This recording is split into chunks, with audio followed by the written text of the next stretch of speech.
Hello viewers, welcome to channel how to learn English.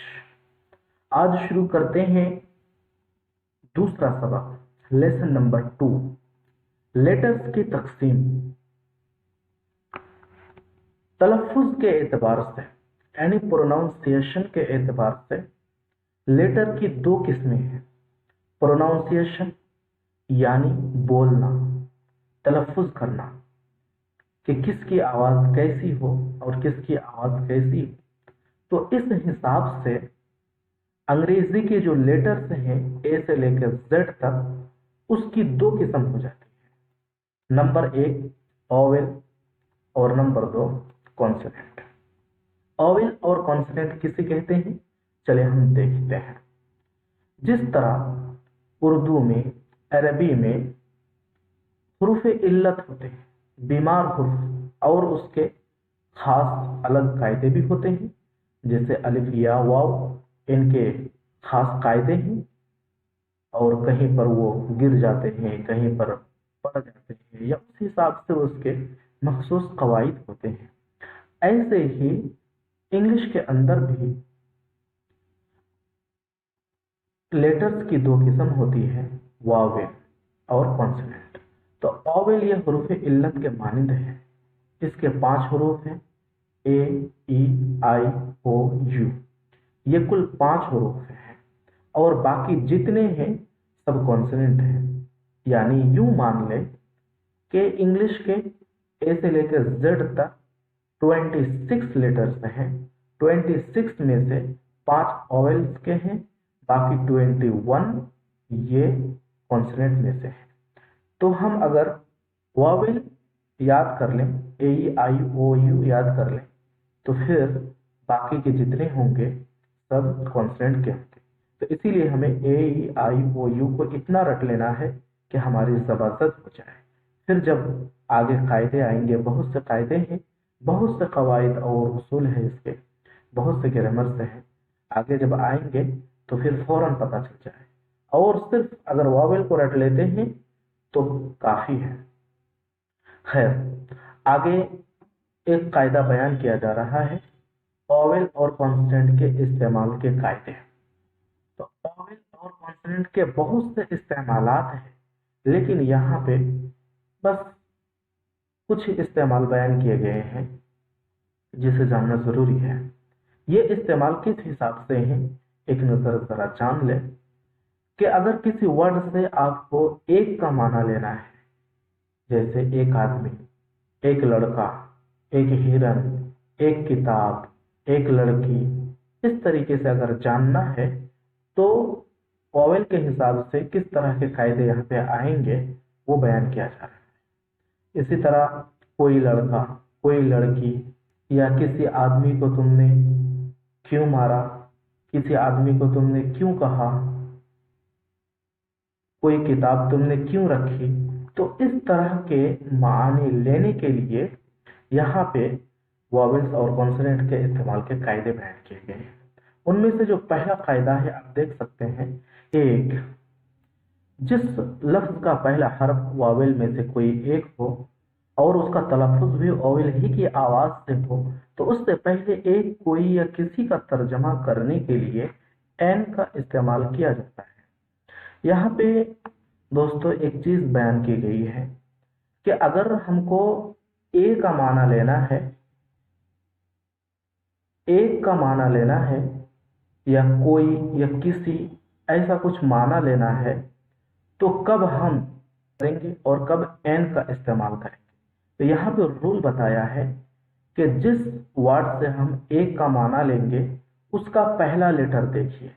अगर उसका पहला लेटर वोवेल में से हो और उसका साउंड, उसका तलफ़ुज़, उसका प्रोनाउंसिएशन भी वोवेल ही का हो, तो एक का माना लेने के लिए एन का इस्तेमाल करते हैं। अच्छा, हमने तो जाना कि ओवेल के 5 हरूफ हैं, ए, ई, आई, ओ, यू, लेकिन इसके साउंड क्या है, इसका तलफ़ुज़ क्या है। इसके तलफ़ुज़ 4 हैं। नंबर 1 ओ, ये होता है ओ, और नंबर 2 अ, और नंबर 3 ए, और नंबर 4 उ। तो अ, आ, ए, उ, ये इसके चार तलफ़ुज़ हैं, चार आवाज़ हैं।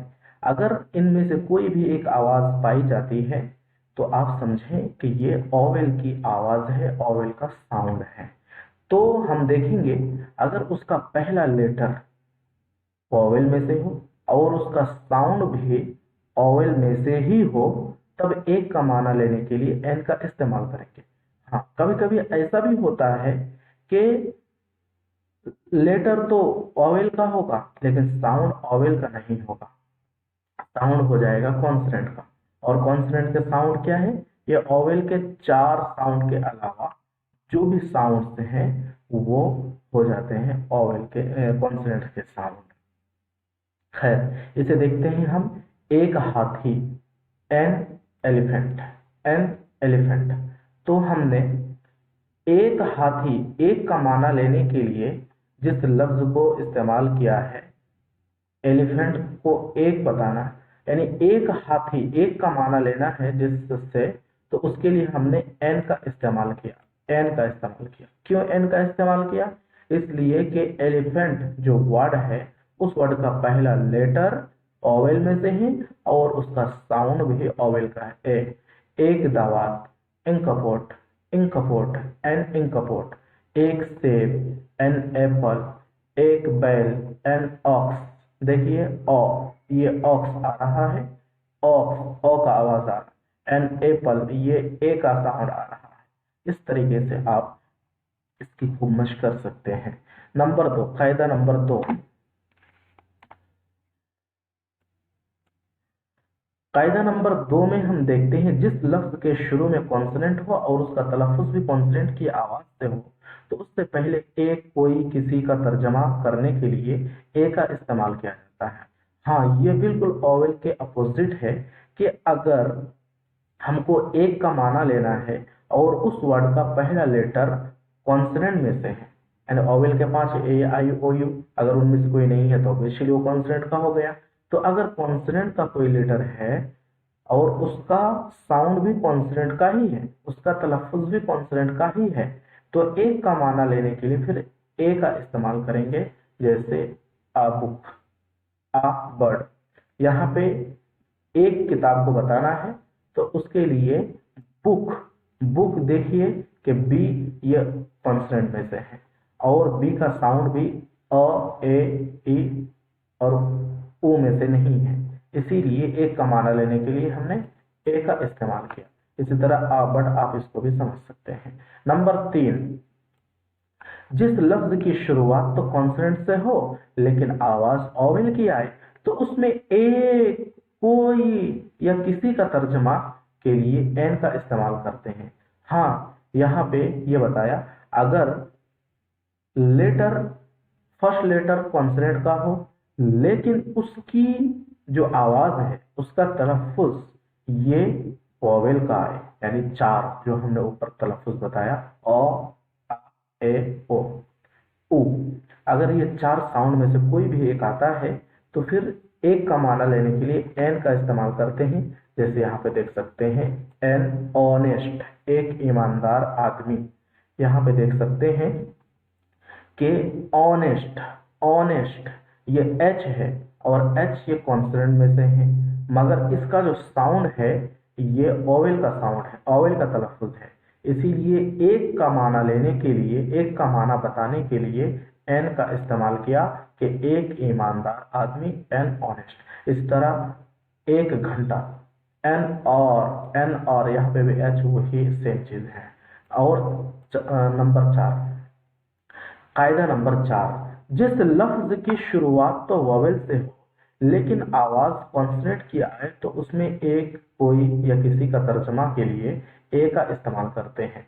यानी यहाँ पे भी ये बताया कि अगर लफ्ज का, वर्ड का पहला लेटर वोवेल का है लेकिन तलफ़ुज़ ओवेल का नहीं है, तो एक का माना लेने के लिए अब एन नहीं आएगा बल्कि ए आएगा। देखिए, अ यूजफुल, अ यूजफुल।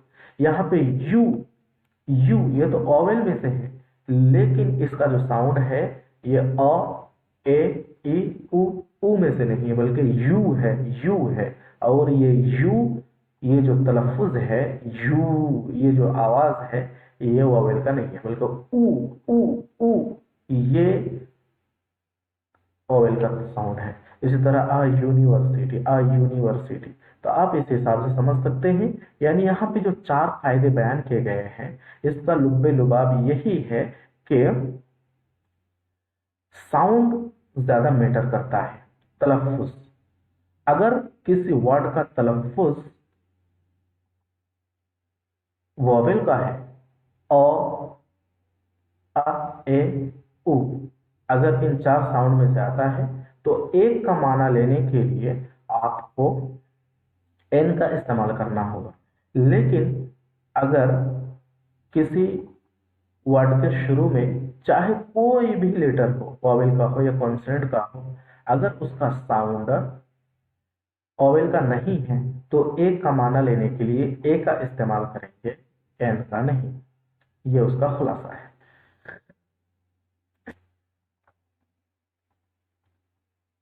तो आज के इस सबक में 2-3 चीजें बयान की गई।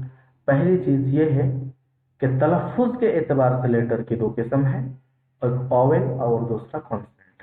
वोवेल 5 है, ए, आई, ओ, यू, इसे याद करना जरूरी है, और बाकी जितने हैं सब कॉन्सोनेंट हैं। इसके बहुत से कवायद आगे आएंगे, लेकिन यहाँ पे एक का माना लेने के लिए 4 फायदे बयान किए गए हैं कि अगर वोवेल का साउंड हो, जो कि हमने यहाँ पे लिखा है, वोवेल का साउंड 4, अगर इनमें से कोई एक साउंड हो तो एक का माना लेने के लिए एन का इस्तेमाल करेंगे, अदरवाइज ए का इस्तेमाल करेंगे। तो उम्मीद है कि आपको वीडियो पसंद आया होगा। आप जरूर डेली इसे देखें और डेली कॉपी कलम लेकर के बैठ जाएं और इसे नोट करें। क्या क्या इंपॉर्टेंट चीज़ें बताई जाती है उसे नोट करें और डेली इसे फॉलो करें।